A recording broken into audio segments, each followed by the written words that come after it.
Inspirasi warung kopi sebelah resort Budi Santoso.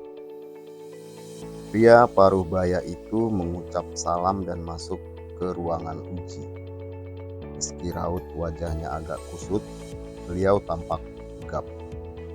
Uban dan kerutan kulit di wajah sudah mulai terlihat. Sekilas saya melihat warna kulit leher di sekitar kerah seragam polhutnya sedikit lebih gelap.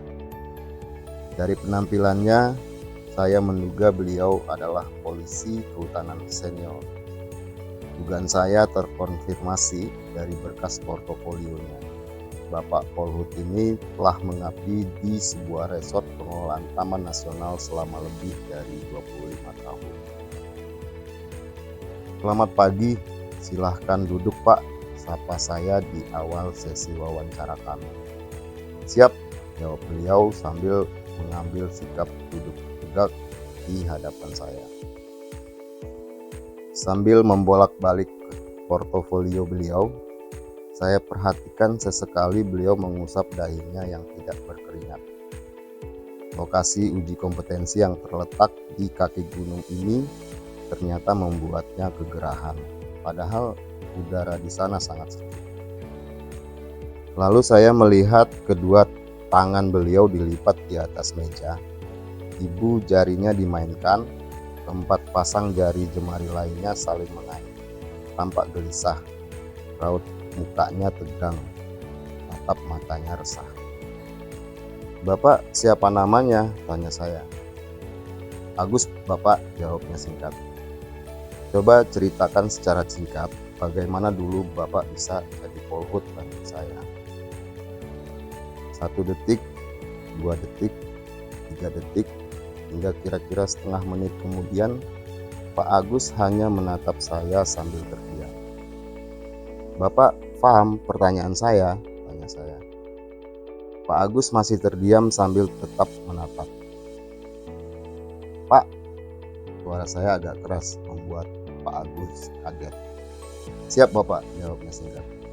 Coba ceritakan, lanjut saya. Sekali lagi Pak Agus terdiam. Bapak sudah sarapan tadi? Tanya saya kemudian memecah keheningan.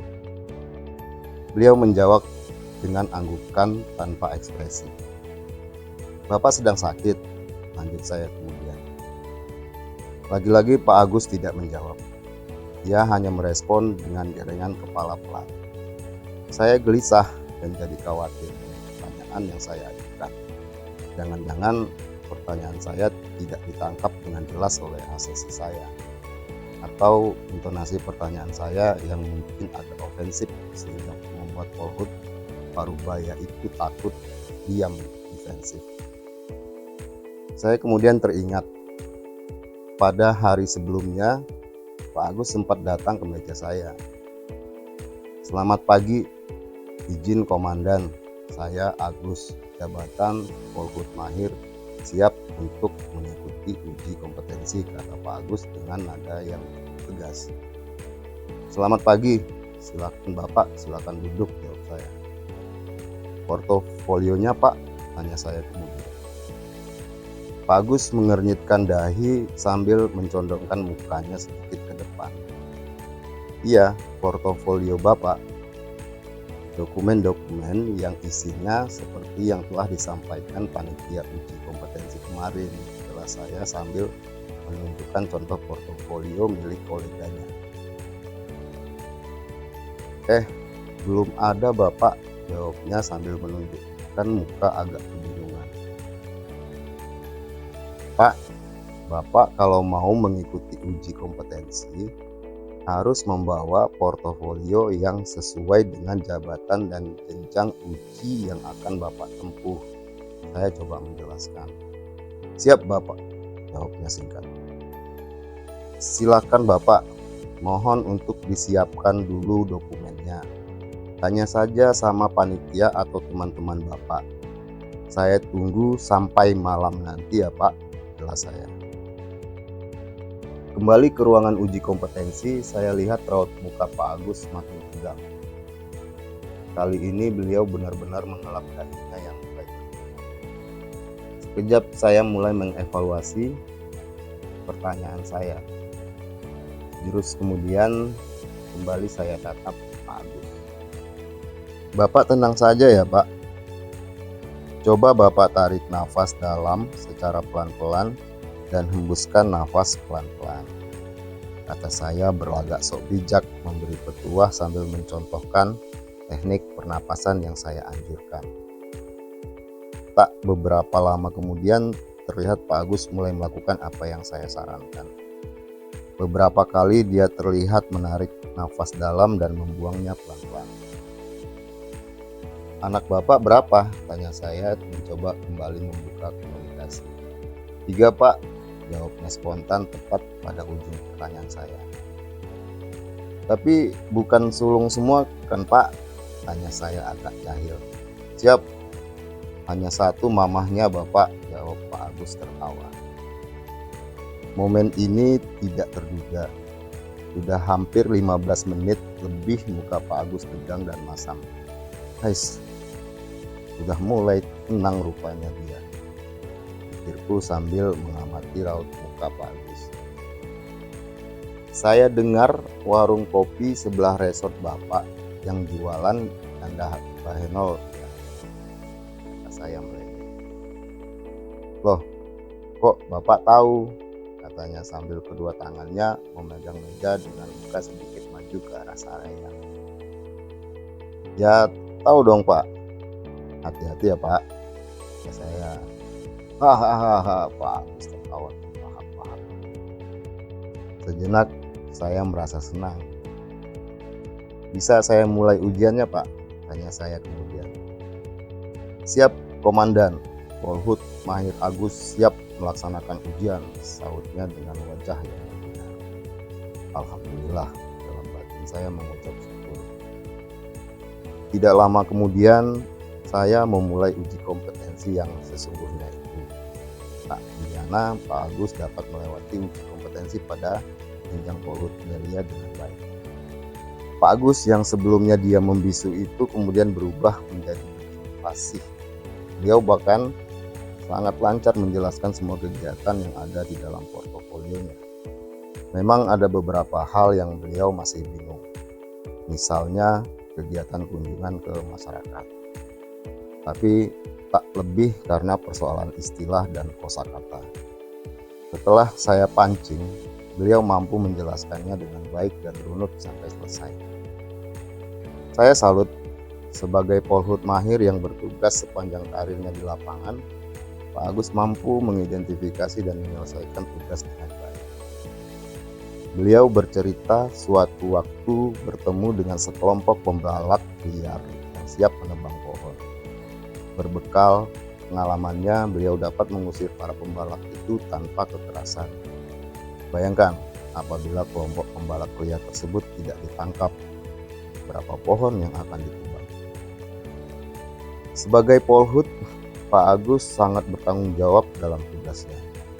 Beliau sigap mengamankan hutan taman nasional meski resiko selalu menanti, karena Polhut merupakan garda terdepan dalam pengelolaan taman nasional. Tugas tersebut merupakan salah satu aksi mitigasi terjadinya deforestasi. Ketika deforestasi terjadi, maka banyak karbon yang tidak dapat terserap. Hal ini berdampak pada pencapaian implementasi Indonesia's Forest and Other Land Use Policing 2030. Tanpa peran seorang Polhut seperti Pak Agus, entah berapa luas hutan yang akan rusak dan berapa banyak satwa yang pelan-pelan akan punah. Tanpa terasa 1,5 jam telah berlalu. Terima kasih Pak Agus, ujiannya sudah selesai, kata saya mengakhiri sesi dengan Pak Agus.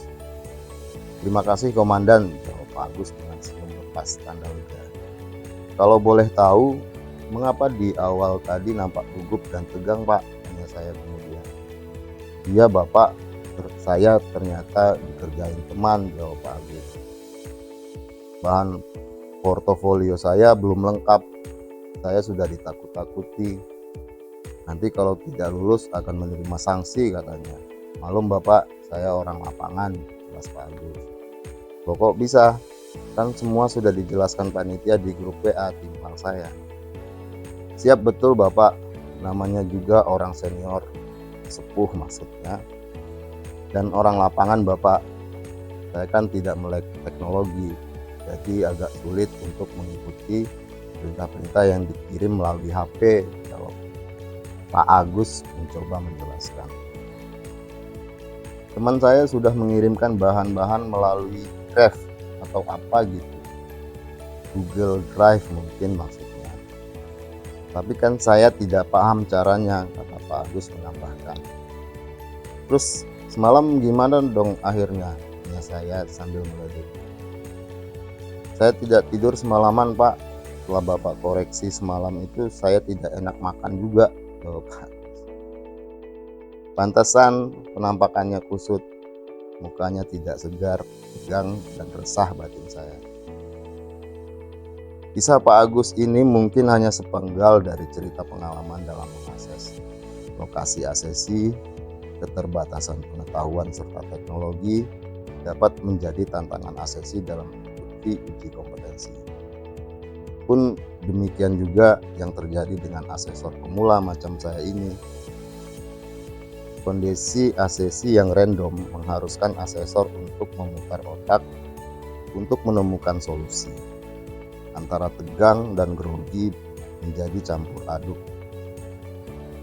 Akibatnya menjadi tidak konsentrasi pada proses uji kom yang berlanjut pada hilangnya sebagian memori secara tiba-tiba. Membuat Pak Agus menjadi rileks dan nyaman adalah upaya saya untuk mengembalikan kepercayaan diri Pak Agus. Jok atau guyonan yang saya lontarkan sekedar untuk mencairkan suasana. Tujuan akhirnya adalah agar vibes yang melingkupi Pak Agus menjadi positif, merasa berada pada atmosfer yang kondusif. Saya asesor, bukan musuh yang harus ditaklukkan, sehingga saya layak untuk mendengarkan pengalaman Pak Agus tanpa takut akan diperolok. Penjelasan yang baik dan runut dari Pak Agus akan menjadi modal yang baik untuk penilaian yang akan saya lakukan. Jika ada teman yang akan mengikuti uji kompetensi, supportlah mereka, bantulah dengan menjelaskan apa yang harus dipersiapkan. Tidak hanya portofolio yang sesuai dengan jenjang ujinya, namun juga semangat untuk melewati uji kompetensi. Yakinkan bahwa uji kompetensi itu tidak menakutkan, karena sudah pasti asesor akan menerapkan azas valid, reliable, fleksibel, serta adil dalam melaksanakan penilaian.